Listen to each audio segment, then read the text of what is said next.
Thank you. Welcome, and thank you for joining us today for the meeting of the New York City Health and Hospital Information Technology Committee. Today's meeting is officially called to order. Next on the agenda, I would like a motion to approve the minutes of the Joint Medical and Professional Affairs and Information Technology Committee meeting held on April 12, 2021. Any seconds? Second. Okay. Does any committee member have any questions or concerns regarding the minutes?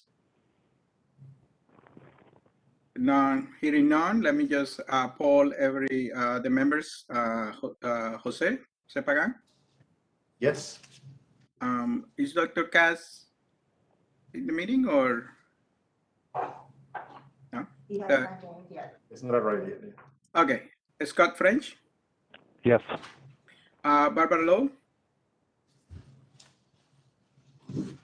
Dr. Calamia? Well, I also vote yes. So do we have quorum for the vote? We do, friend. Okay, thank you. So the agenda is approved. Thank you. Next, we will have the CIO report and an informational item from Ms. Kim Mendez. Kim? Thank you. I'm just gonna, there we go. Now I'm working. So this is our agenda for today. I would like to introduce my team this morning. I'm Kim Mendez. I'm the CIO. Also with me is Shoma Badori. She's our Chief Information Security Officer. Next to her is Sean Koenig, who's our Chief Application Officer. Further down on the table is Apoorva Karia, who is our Corporate Director of Fiscal Affairs and IT. Coming over the table is Jeff Lutz, our Chief Technology Officer, and sitting to my right is Dr. Michael Boughton, our Chief Medical Information Officer. So I'm going to move to the next slide.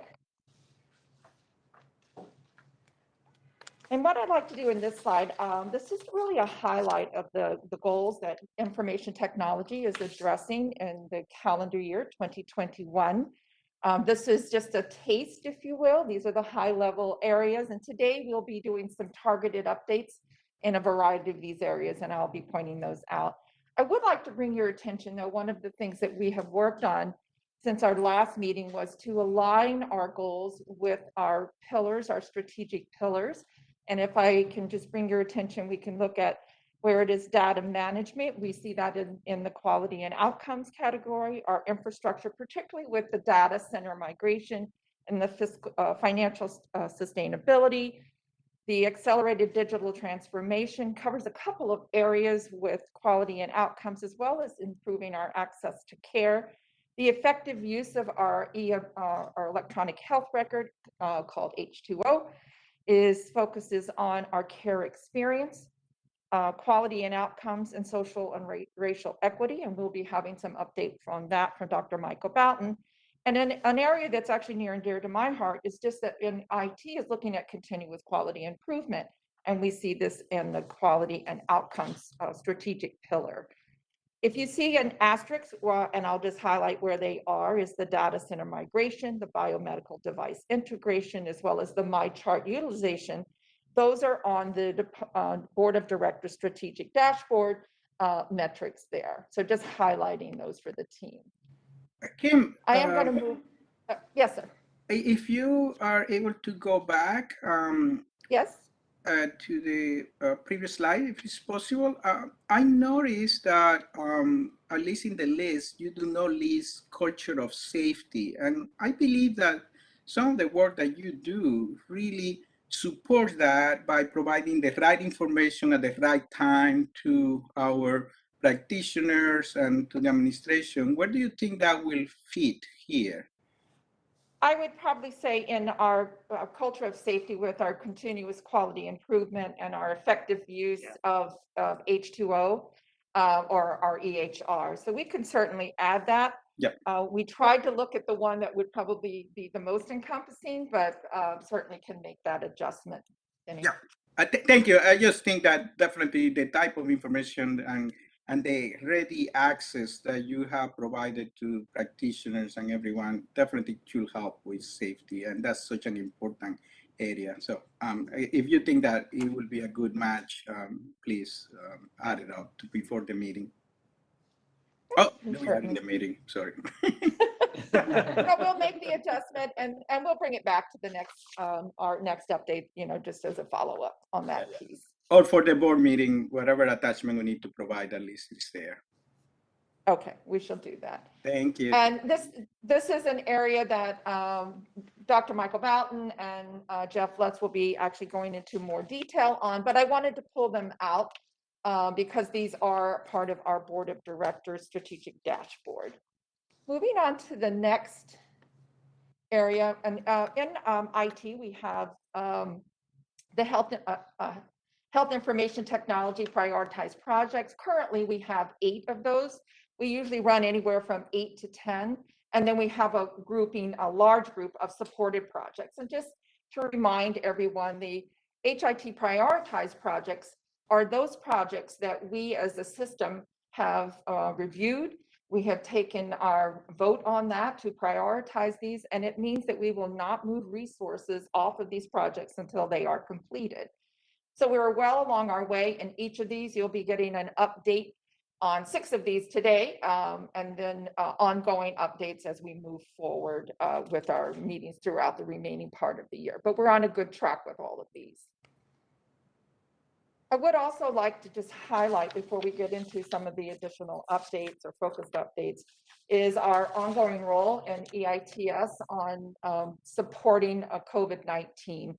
And in this area, I've highlighted a few of the key components that we're working on with the DNA support for looking at reports every day. It is actually one of the things I wake up to in the morning is to see where we are as a system, and I'm using those reports to do that. Supporting with space as well as supplemental staff training for any type of surge that we're bringing on. And we're also looking at that now for the training for the COVID vaccine mandate if we need to bring on additional staff there. We've been supporting the test and trace since June of last year, and that is going well, as well as I'm pleased to say, with the COVID vaccination across our system, which has been dynamic with Pfizer and Moderna and the Johnson & Johnson, and now the 3rd dose for immune compromised. And then the final area, which I didn't list here, but is also supporting with the state COVID vaccination mandate and ensuring that appropriate data is available for those making decisions. So I'm going to move to the next area and turn over to Dr. Michael Boughton for a focused update in these clinical information areas. Great, thank you very much, Kim. Yep. So we're going to talk about the agenda items that you see here, and the last thing we're going to be talking about is racial equity. There's not an independent slide on that, but I want to talk about that last in context of the effective use of our electronic medical record, which is that's really where our clinical information is stored. There we go. So the first, what we're going to talk about first is MyChart, which is our patient portal. This is where patients come in to view their notes, their lab results, they can communicate with their provider. And what you see here is a really successful project of getting our patients engaged with their healthcare. Right now, I think the slide says 70%. Right now, we're at 71% of our patient population has activated MyChart. This I will say is an unmitigated success. We've done incredibly well on this. We are now firmly within the top 10% nationally on this measure.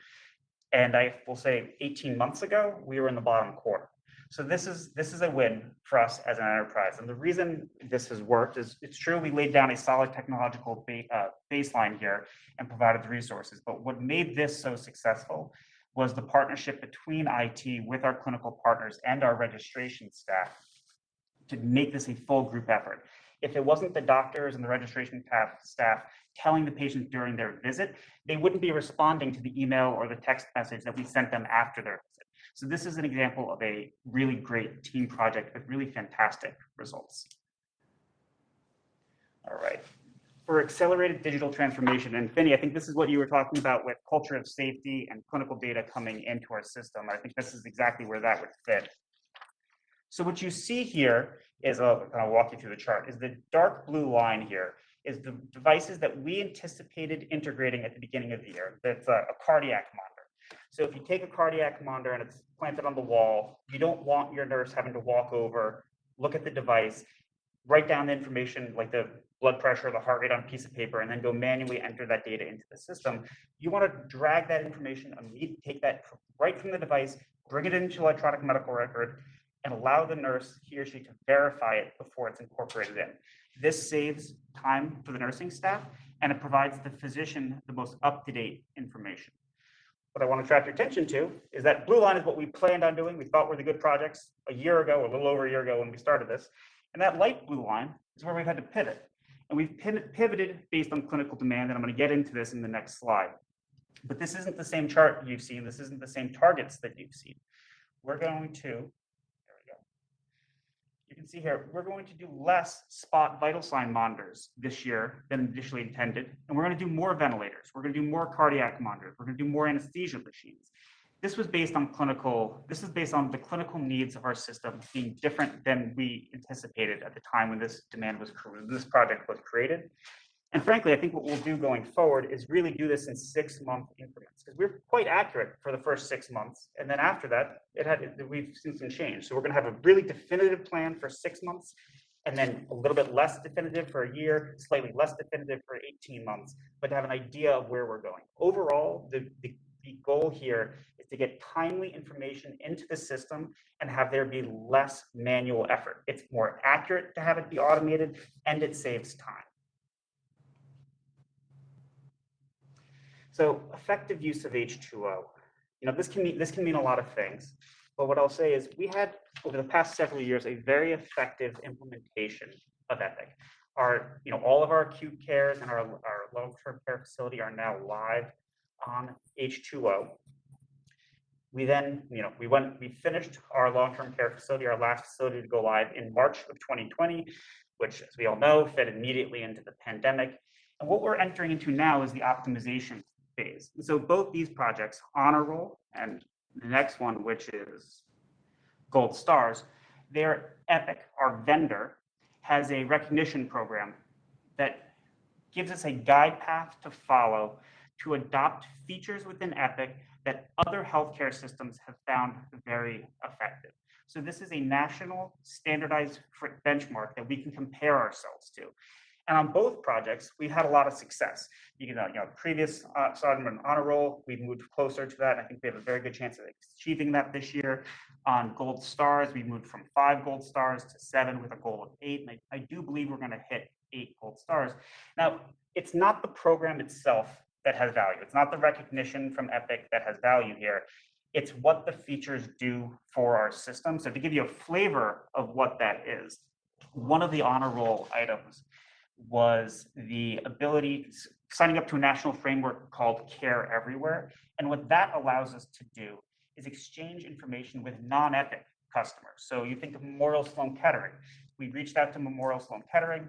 We talked to them. They signed up for the framework. We signed up for the framework. We can now exchange information seamlessly with them at the point of care. And to the physician, they don't know if it's Memorial Sloan. They don't know if Memorial Sloan Kettering has EPIC or not, and they shouldn't. It doesn't. They should be vendor agnostic. And so that's what this program. That was one of the results of this program. And then on Gold Stars, the other EPIC program. There's literally hundreds of these, but one of them is the deterioration index. And what this does is it takes lab results from the system. It takes those vital signs that are flowing in from our cardiac monitors and other devices, and it shows which of our inpatients are at highest risk of deteriorating over the coming 48 hours, and then flags to our staff that they should take a look at this. Now, this is not replacing physician judgment. This is popping a flag to say, hey, take a look at this. Take another second to go look at this patient. And when you talk about the quality outcomes and the culture of safety, this is another one that fits nicely in that. There's a whole lot more to these I'm not going to touch on. I will now go to talk about our what we have done to improve our racial equity with our electronic medical record. And this is a large topic, but what I will focus on is a couple of the key changes.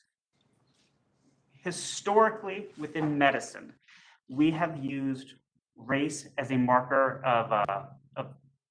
we've used race to explain things medically that maybe wasn't inappropriate that we did that with. And one of those legacies is a racial-based GFR that had it, it's basically a marker of kidney function, that said that African American patients were allowed to have a higher GFR and therefore would not need to be referred out for consult until a higher threshold of the GFR was reached. We looked at this, and I got to say, the literature on it, and this was in conjunction with our diversity colleagues, our nephrologists, we don't believe that it was a substantive enough literature to be convincing that that is a change that we should be making decisions based on race for that topic. So we got rid of it. So we no longer have racial-based GFRs in our system. That's not something that was unique to us. This was very common nationally, and we don't think it's supported by the literature. So now we have gotten rid of that. There's another piece of that is in order to take away these types of decisions, you need to know what race and what ethnicity your patients actually have.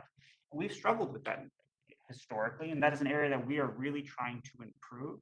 So what we have done in consultation with our clinical councils, with our diversity office, is we've worked and looked at what are the national standards on this. And we brought what our racial categories and our ethnicity categories in line with the NIH and tailored them specifically to New York City Health and Hospitals. And what I mean by that, just to give you an example, is in the NIH guidelines for race, it's white, it's African American, it's Asian, there's 6 of them. One of them is other. I think, and when I say I mean our diversity group that had this conversation, it's inappropriate in our belief to label somebody as other. So we changed the name to something else. They have a list of ethnicities that are very common that we included based on what the NIH had. But our demographics have more than that. So we added in some of our most common ethnicities that are present here within New York City.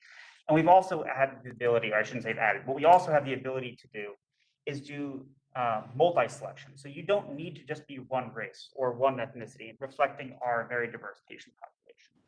So I think that's it from my side, but I'm happy to pause and take any questions, if we can do it on the end.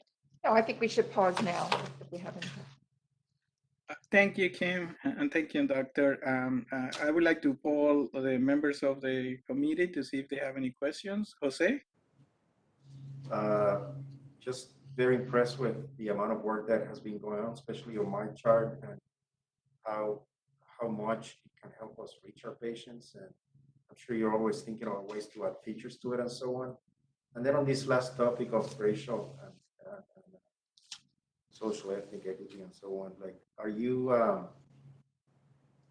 how much integration have you been able to do now, or sort of like, how are you thinking about it in terms of what you're going to be able to capture and use that information? Are you thinking more like diabetes and hypertension management? Are you thinking, I'm trying to think about how you're thinking about slicing the data in the future, and how difficult or easy it will be to have that sort of information. So we can great question. We can certainly slice based on the information we now have available, and we do. When you look at vaccine, the vaccine uptake, it unfortunately differs by racial group, and I think it's important to know so we can reach out and accompany people in that journey to get vaccines, to get a better health. If the question is more how are we using that information, I think it's very important before we use racial-based information to really ask why, understand what is the plausible medical explanation for why. So before we include race in an algorithm like GFR, we want to understand why it's there. And GFR didn't meet the I did. really I'm pounding again. Oh, sorry. That particular one. Sorry, I think Barbara is trying to say something, but continue, Dr. Borden, and then we give the floor to Barbara, okay? So for that particular one, didn't meet the medical threshold to say, yeah, that warrants being considered.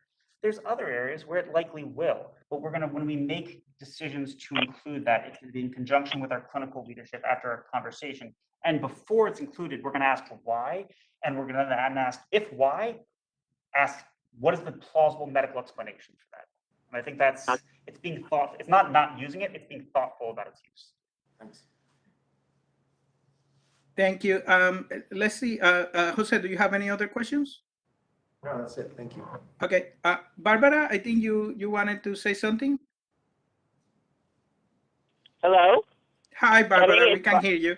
Yes, we can hear you Oh, now. yeah, I just got on because I didn't have the right number. So I'm sorry. I'm just Oh. joining you guys. Okay, so you don't have any questions right now, is that correct? No question. Thank you, Barbara. I appreciate it. Scott, any questions or comments? No questions, but just comment. It was a really great presentation and good to see how every time you come back, there's been some really significant improvements based upon the success from before. So. Thank you, Scott. I will fully agree. It's always very impressive to hear the report and how well can you integrate with the goals of the whole organization. Let me see, is Dr. Katz back? No. Dr. Calamia? No? I do have a couple of questions. If you don't mind to go back, Kim, to I would say slide number 5. I'm looking at my record here, but if it's okay. What was the topic? It's number 5, the HIT prioritized projects. Go on. I think it's a little bit further.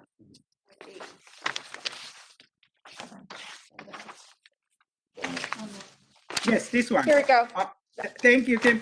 What I was wondering, Kim, as you say, these are the most important projects that we are looking at for this year. And you mentioned that they are going really well. I'm not so sure if it will be valuable to add maybe between parentheses how is performing against goal as of this time. So for example, by August 2021, the sale point identity IQ, are we 80% of our goal, 70, 90? If we are able to put for all these 8, I believe it's If we're on target. if we are on target, and what is the percentage with respect to our ultimate goal on where we are? Just a comment. I don't know if you feel that will be valuable, but I know for me, since these are definitely very important projects that we have highlighted as the critical ones for this year, it will be good to know how we're doing with respect to the goal. Right, so I'm happy to do that. Well, I will say that we, at each one of our monthly HIT meetings, we provide a 1-slide update. I could always add those also as a reference to our presentation, and I currently have those. Thank you. That will be superb. Jose, sorry that I interrupted. And as a follow-up, it occurred to me when I look at the next to the last one, effective use of Epic EHR, maybe this will actually help you think about what you mean by that. Maybe you had something more specific there that it's that would allow you to get a percent of how close you are to that. Yeah, we can do that. The gold, both the gold stars and honor roll, are part of that, and we can give a percentage, kind of where we're percentage of goal. That would be great. Again, it just gives us a more holistic view where we are at this point with respect to our ultimate goal.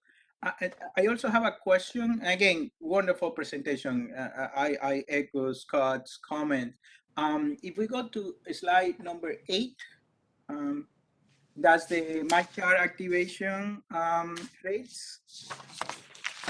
Again, like you mentioned, we are definitely among the top 10%, and who knows, we may be even higher, the top 5, because with all these numbers, particularly when we see that we have like 4 of our kind of larger units being above 80%, and definitely that's commendable for the effort that everybody has put. But I have a question about the ones that are lower than 60%. Is there anything in particular that needs to be looked at in order to support them to achieve higher goals? Is there something that we have to pay close attention, or this is something natural because of the characteristics of these groups or these institutions? So what we have done through we have a MyChart governance group, and this is and then what that group has spawned off is that each individual site, they've looked at getting a MyChart governance group that have champions to help drive and improve this locally. So to answer to your point here, at our sites that are not at 80-something%, we're going to be working with those sites, and we've been doing this, but it's going to be done in a more targeted fashion with identified local leadership that have bought into the importance to learn the lessons from the sites that are doing very well. Now, I'll point out two things here: that even our lower sites are above the national average here, and then the other kind of piece that you want to think of with this is there's different ways of cutting this data, and what we chose is the most general way of looking at this data, which I think is frankly, there's no manipulation here. This is just the data. When you cut it differently and you look at only our patients, meaning patients that have a primary care doctor within our system, all of these numbers jump up substantially. So the people at the bottom here, if you're talking about their patients, we have a much narrower range of adoption rate. I think what some of the reflection here is you have higher rates of patients that are seen and taken care of outside of the system are at those facilities that are at the bottom. That is part of the story. So I think part of it's data artifact, and part of it is we have learning to do at those sites and to help them move forward. So it's both of those things. Thank you. Again, I'm glad to hear that these committees have been set up for each one of the sites and kind of sharing lessons learned. Another data that, as you were talking, my mind was racing, and I was wondering if kind of the volume of these sites, in terms of like Jacobi and Kings compared to some of the other sites. I don't know if that will be valuable at one point to give like the raw numbers, like how many of the population, so that way we understand a little bit the complexity, in terms of raw activations instead of just percentage. That may also give us a little bit. But I also like your point, and I appreciate it in terms of how many of these sites have a more kind of in-house populations versus transient population, which can affect clearly the rate, and that may give us a little bit more insight of the adoption rate for each one of the sites. Just a thought. And we can certainly provide those raw numbers. We have them. I think maybe at our next meeting, we can dive a little bit more and just look at some of the different variations, based on how we pull the data, because it is significant when we look just at, primary care, for instance, right? That would be helpful. What do you think, Jose, Scott, and Barbara? You think that will be helpful? Yes, I do. Yes. Okay, thank you. So it will be great to look at. Yes, Scott, you have. Penny, Yeah. Jose, yeah. Penny, I have a question. Well, Yeah, please. connect to my chart. I'm a big fan of my chart, and I use it because I like looking at all sorts of things there. And it's convenient, it's fast. At the same time, I'm trying to get a sense of like what features do people use? What happens when they don't work? Sort of like trying to understand what features we haven't adopted that we should take a look at, because all of these impacts activation rates and use. Yep. So things like, for example, like when something doesn't work, how do you go about it to fix it? Or maybe that could be a point of discussion. Yeah. Do patients, for example, even tell you, hey, you should add this feature to it? Because I like to see I like to send you more than 5 emails in the system, or you're asking me to put an attachment, but I can't. How do I do that? That's an example, a complete example that I know doesn't work. Or I don't know, or calendars, scheduling appointments. More to get a sense. I understand you cannot do all of that, but more to get a sense of like where you're going with it, and sort of like I hear what you're saying. I think what are the barriers to getting there? Well, presenting here, this dovetails very nicely with the conversations we're having in that MyChart governance group, which is basically, it's great that we've done well on activation, but now we need to engage with that activation and to keep patients coming back and to make it a positive user experience. So 100%, I think what Kim was saying is a good idea. We can go a little bit deeper into this and show the features we do have on, and we can talk about what features could be coming. And some of that And the also process goes for getting into across, the gold star. It does. You know, so there's different features that we could, you know, expand on, and then also, which are on our radar. I mean, I'll give you, I remember your attachment conversation. The other day I took a COVID test and I needed to print my results, and I realized I couldn't do it from the app. And so I went on the website itself and was able to print from there. And, you know, so those little nuances, I think, you know, make it user friendly as well. Thank you. I just want to make sure to open up if there is any other questions. I have several others, but I just want to make sure that if Scott or Barbara has any other question. No? If we go now to slide, I believe will be 9 and 10. This new chart is it has been recalibrated to the new goals. Is that correct? Because if we look, Yes. right up to the 1700. Okay, and then the light blue refers Sorry. to Oh, the sorry. adjustment. Yeah, and if you go to 9, actually 9. This one? Yeah. No, that's 10. 9, the one before. Oh, I'm sorry. Sorry, I was- So to understand the nomenclature here, the light blue refers to the revised goal changes that you added certain number of machines in different categories, or what does the light blue really mean?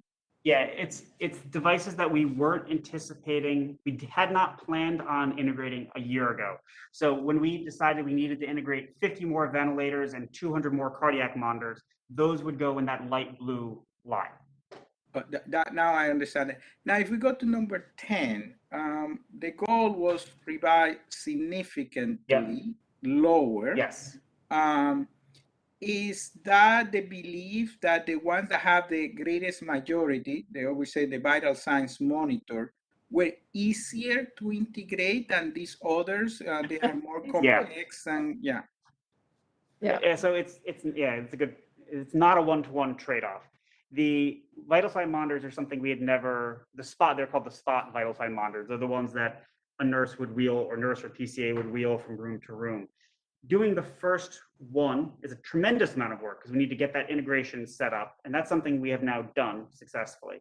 Each individual one subsequent to that is far less effort than a dialysis machine or an anesthesia machine. So the overall quantity of work here is roughly on par. It's certainly, to your question, it's certainly not a one-for-one transition. Where the large decrease in vital sign monitors is still roughly the equivalent amount of work being done. And what I'll say is most of those vital sign monitors are going to be integrated probably in our next wave, but 400 of them live in the ambulatory world. And when we got into the workflow here, it doesn't make sense to integrate vital sign monitors that live in our ambulatory settings, because the workflow is you scan the patient's armband, you then scan your badge, and then it flows into the system. Our patients in ambulatory generally don't have an armband placed. That's for admitted patients. So that was part of the process we go. We want to make sure that we're integrating things that are going to have real clinical value. And I think it's also a good point, Mike, that we also had to replace, even though we had integrated anesthesia machine 1, it had an end of life, and then we had to put a new one in and replace it. So that also created the volume, was just kind of stagnant because of that. Yep. Because of replacement. Thank you. Barbara, would you like to? Oh, no. The last question is with respect to the gold stars. If I understand correctly, these are related to the universe that my chart encompasses. So it's a little bit, if you want to think about it, benchmarking against other systems. So it really takes out from our own performance to how we compare to the others. Is that correct, or did I get it not quite well? So my chart is a component of gold stars. It's a little bit more, it's more holistic. It includes overall patient experience. It includes all of our different clinical applications. So within Epic, you have something that's focused on the emergency department, something that's focused on the operating rooms. So the gold stars overall is that sum total. So it's not just my chart, it's all of Epic that's within here. But the answer to the other question is yes. This is a benchmark of how other Epic customers have done Okay. and our adoption of the most successful features across the board, across all of our Epic applications. And Is it- I think it's also important, oh, I'm sorry, Kim. No, go ahead, Kim. I think it's also important to understand that it's dynamic.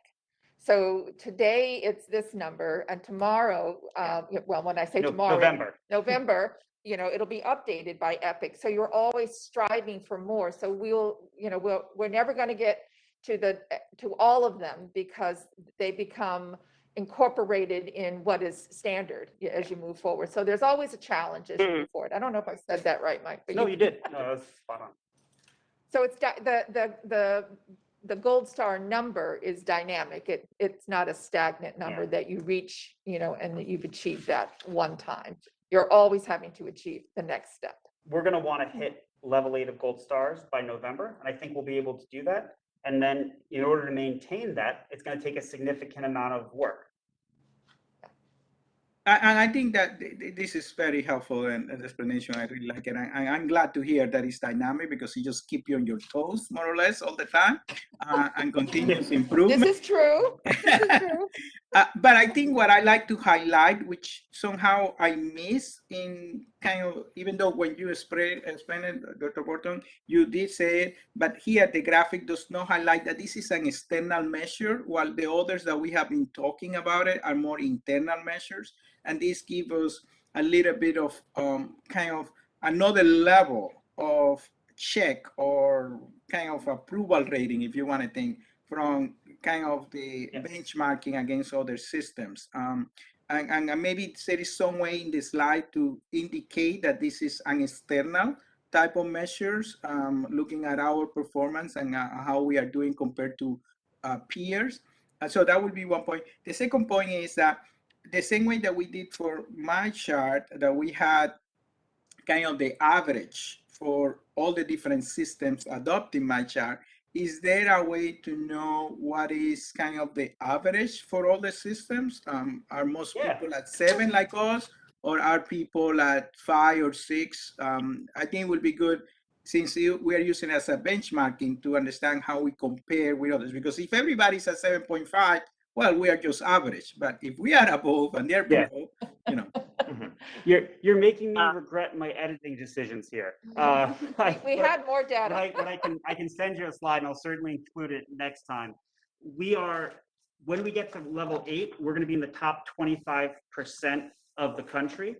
Right, I think it's the cut mark between what's average is something around 5. I think 5 point something gold stars is quote unquote average.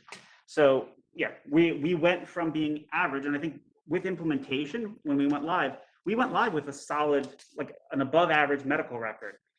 What we're going for is a top quarter electronic medical record, like an outstanding electronic medical record. So that's the transition here. But I can actually send you the breakdown of how many % of customers are at every gold star level, and I'll include that next time.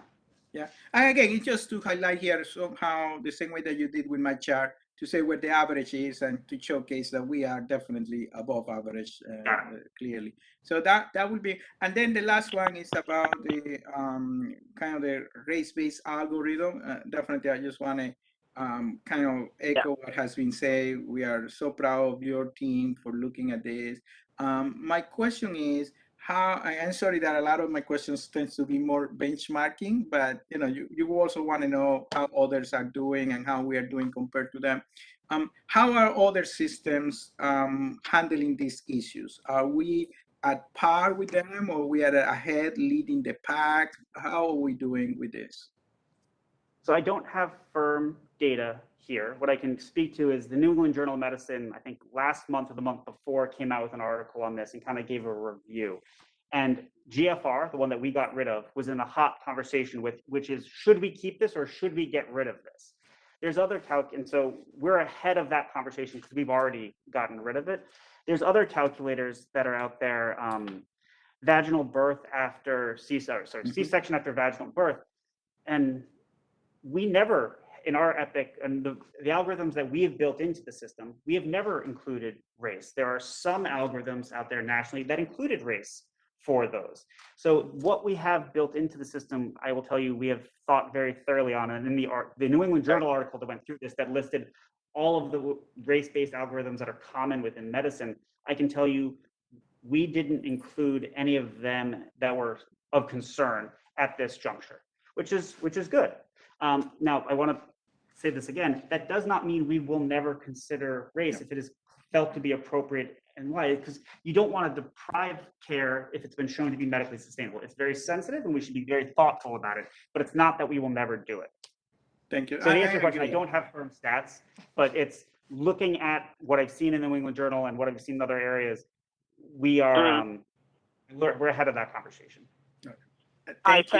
Penny. Barbara, It's yes? Barbara. I have a question, maybe related. Yeah, please go ahead, Barbara. Yeah, I'm trying to catch up with you all. I think when we talk about this system, of course, it has been stellar through the development stage, of course, and it will never stop developing. I was just concerned if the data, especially all this rich data we have, are also useful for managing the workforce, particularly nurses and doctors. And I guess Kim knows where I'm going with this, in terms of having the right people at the bedside with the patient at the right time. And that means that the persons in the divisions will have some sort of real life idea about what happens shift to shift and how to get the right people in there. So there's, right now, Barbara, we're using clare for the nursing staffing module that, can look at the type of care for the patient, the level of care that's needed for the patient, like the level of acuity, if you will. And then in addition, I think aligning with the roles and the credentials, I'll use that word, of each nurse, we leverage our PeopleSoft, our ELM in that area. And we just recently added some additional nurse training functions for, I believe one is for the trauma center as well as the stroke, are the two new areas that were added so that we can identify those nurses who've, completed those particular areas. And then that also goes to the credentialing of the center as a trauma center, a stroke center, that type of thing. So there's definitely some very specific nursing applications from a training and a staffing perspective. I'm sorry. Yeah, in real time, this changes enormously. You admit one patient to psychiatry who's very violent, and their staffing needs grow immediately. That's just the example. Right, and through Epic, we have the dynamic part of the census. So at any moment, we can tell you what's the census on the floor and the capacity of the floor. Yeah, thank you so much. Yeah. Thank you, Barbara. Jose? Yeah, no, I was just gonna say, I don't know if Barbara was going in the direction of saying, like, maybe there's ways in which all the quality data that you have is better integrated into the staffing issues, so that it's not just simply staffing, but it's staffing connected to Quality outcome. being behind in a given department or unit in an indicator and saying, hey, we need to staff because we need more staff, but also because this indicator is really driven by that. We are looking into the ability, and we have the ability, it's just needs to get on our project list and prioritized to send the acuity data and the census data that Kim was mentioning to the scheduling system.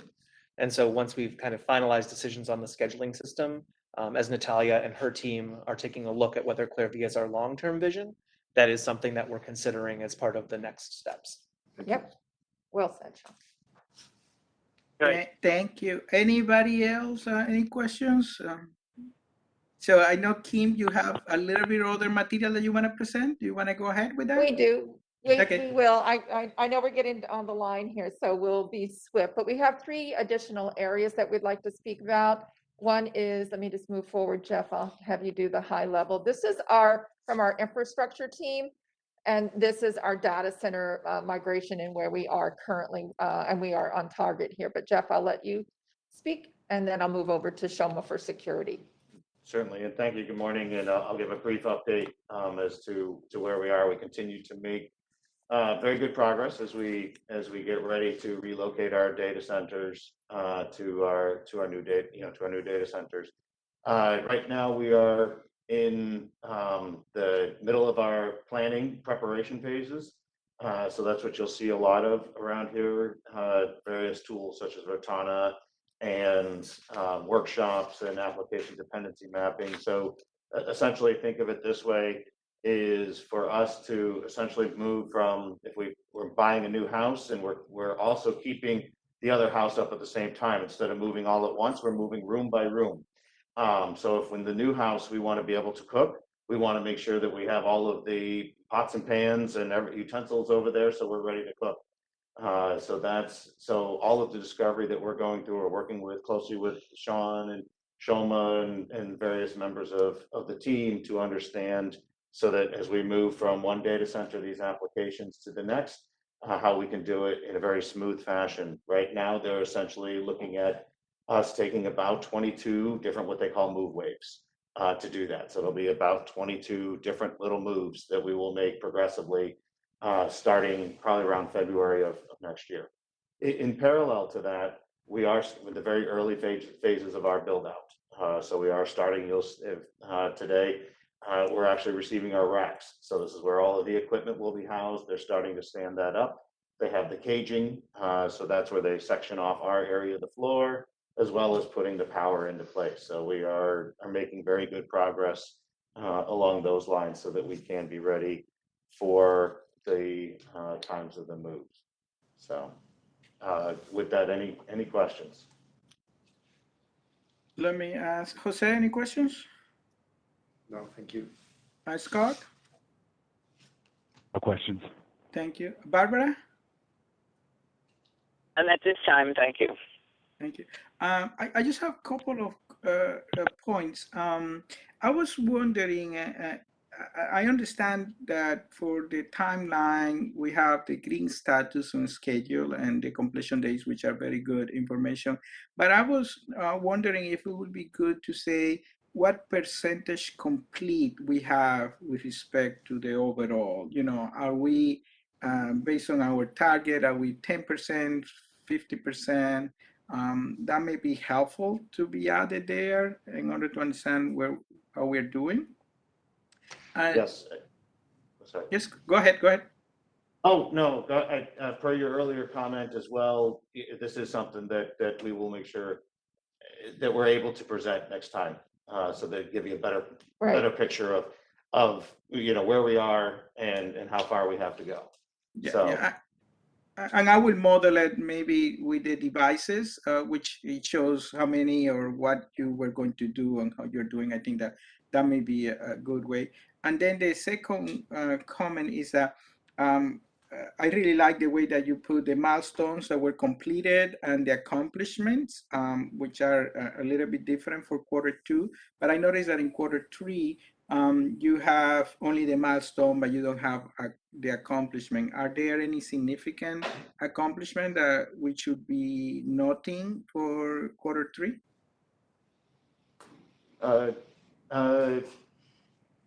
No, nothing. Oh, well, I mean, there will be some more detailed,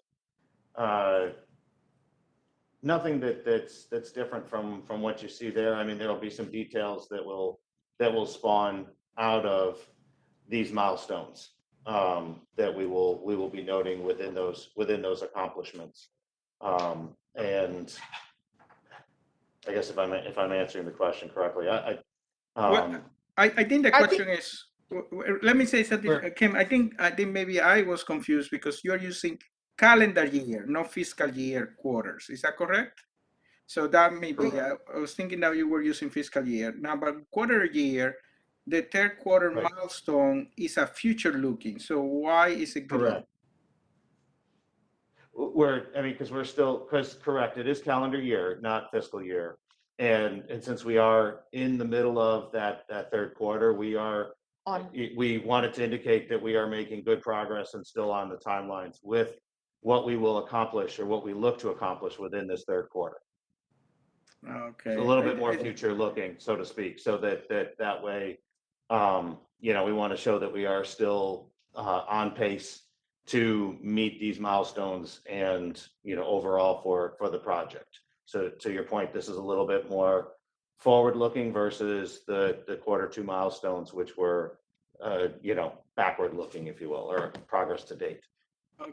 I think maybe we have to think a little bit how to represent the future looking, because that was what confused me, because I saw a green. Mhm. I thought what was talking fiscal year, something in the past, but we're looking towards the future. So maybe think about it, what would be the best representation, because at least for me, it was a little bit confusing.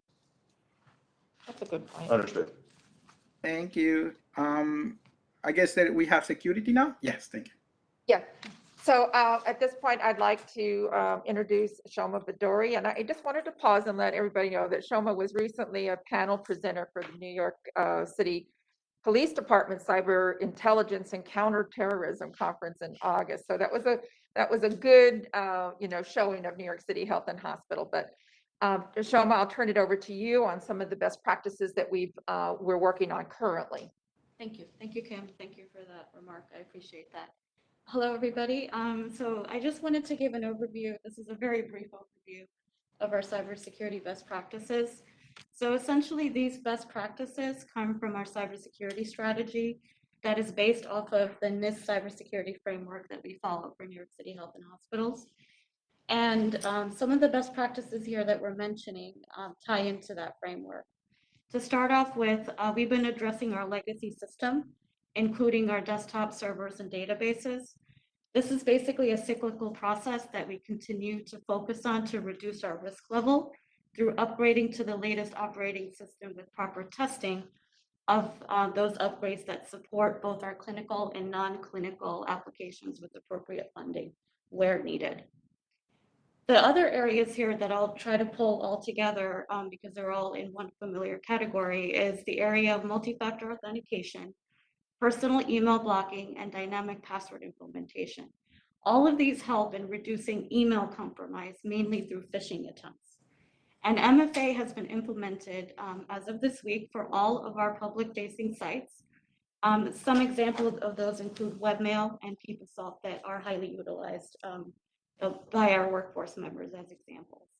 In addition, all personal email sites, such as Gmail, has been restricted from being accessed within the Health and Hospitals network.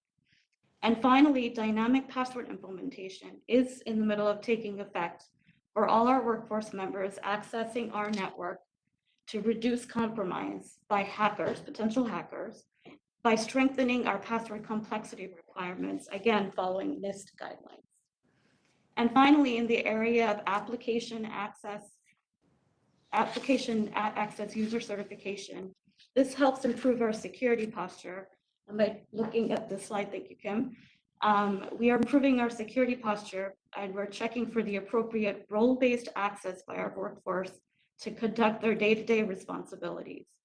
This recertification process, as you can see, that we're utilizing SailPoint IIQ as one of the prioritized projects, is being rolled out and is noted in this slide with a planned completion date by the end of the year.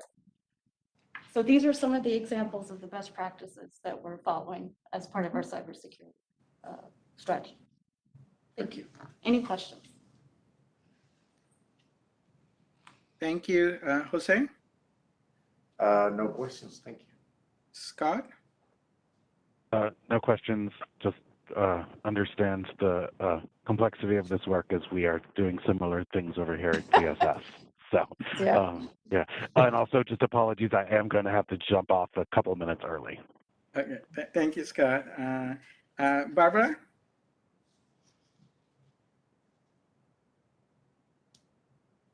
I just have a question. One of the aspects that I have been reading in terms of cybersecurity is kind of the human engineering, I think they call it sometimes, or re-engineering, in which how they are able to gather information from social media of different individuals working and try to create kind of a profile of the individual and kind of reach them to gather more information, and through that access. It's not the crude way that used to be before the attachment. I think everybody is very, well, I will be careful to say everybody, but people are a little bit more conscious that this attachment opening, it can be a challenge. Yeah. But with the new ways in which people are trying to gather information and get access to information, are there something that we're doing in education in terms of those type of Yeah. methods in which individuals can try to gather a profile of our employees to do harm through our systems? But I don't know where we are on those type of actions. We definitely have education, and Yes. actually October is Cyber Awareness Month, but I'll let Shoma speak to her. Right, right. So program. that is a continuous process that we follow. We have quarterly phishing exercise that we conduct within the workforce. And that includes focusing and targeting our phishing exercises. One example being, we will be focusing with, with our executive leadership because they tend to get more of those phishing incidents. So we are in the middle of setting that up to ensure we can improve our, our overall phishing numbers. But I can say, and this is more internal, but in terms of our phishing training exercises, our numbers are very good compared to where we have been in the past. We're well over, I believe, in the 65% area in terms of our phishing awareness training and people actually clicking the link or not. Or even as part of our training, we ensure there's a process within our enterprise service desk where if the ESD were to get phishing related ticket, they know exactly the steps to follow to ensure that that's looked at as quickly as possible.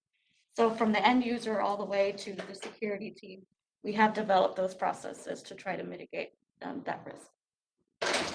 Thank you. And I don't know if all the members would be interested, but I would be really interested to maybe, and I know Coalition is not available right now, but kind of an educational session or something to go a little more in detail what we're doing, particularly when we look at the integration of what people are trying to do with cell phones, sending you messages and then connecting to the computer. People are getting very sophisticated in how to access information. So I would love to hear what we may have been doing on that area. So that's my question. Anybody else on any other questions? You have any other area, Kim, or? We will close with this area, but I'll let Sean. I do want to just provide an overview of our clinical applications that are targeted. That these are new for us, and we're just beginning them. And this is really optimizing the utilization of our Epic EHR. Sean. Thanks, Kim. So I'll try to go quick. I know we're almost at the top of the hour.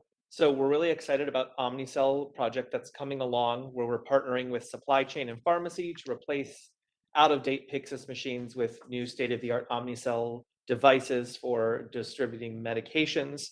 That project really just got underway, but partnering with folks in Danielle DeBari's office and excited to move forward to deploy those at all of our sites and integrate them with our EMR. Additionally, we're keeping up with Epic and Cerner upgrades. So we have quarterly patches where we put in new features, keep up with security bugs, and are able to roll out, again, new options and new workflows to our different staff. The next one will be happening towards the end of October. And again, that's on track. If we want to move to the next slide, another project that we're working with our supply chain and pharmacy partners is on Willow ambulatory retail pharmacy. So we will be replacing a legacy system with a new Willow ambulatory pharmacy, which integrates, it's one of the Epic applications. So there was an RFP late last year, and Epic was selected as the vendor. There's a lot of things that this is going to benefit us. We'll be able to enhance quality by integrating the prescribing experience of a doctor like Dr. Boughton with the dispensing experience of our retail pharmacies.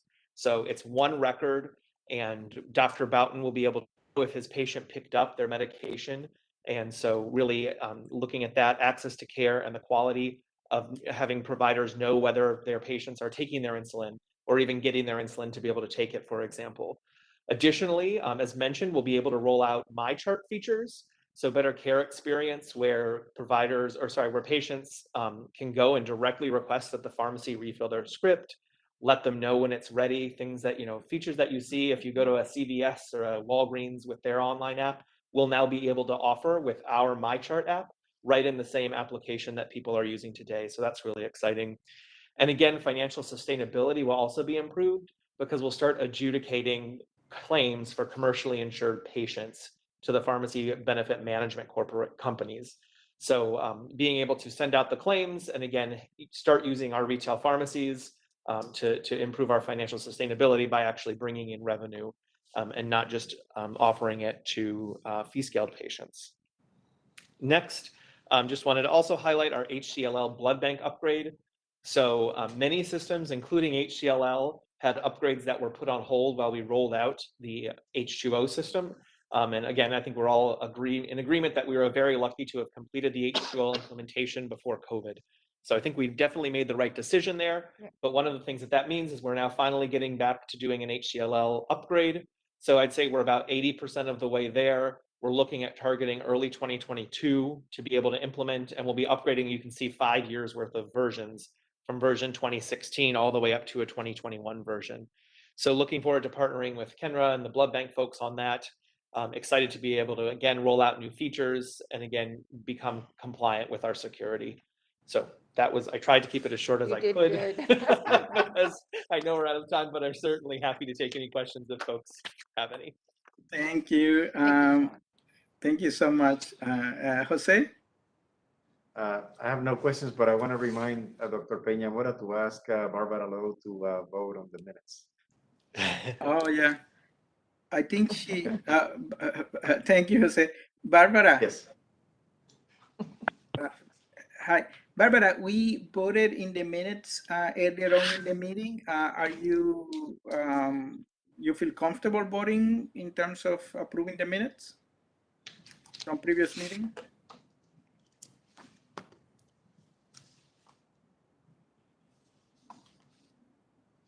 I think Barbara is maybe having some difficulties with the phone. Jenny, are we okay with the vote that we had already? Do we have quorum with those votes, or do we need Barbara's?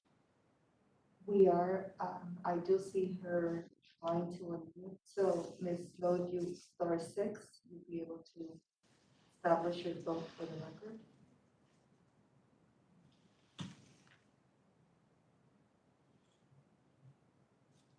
If we can't get her vote, it's okay, we have quorum.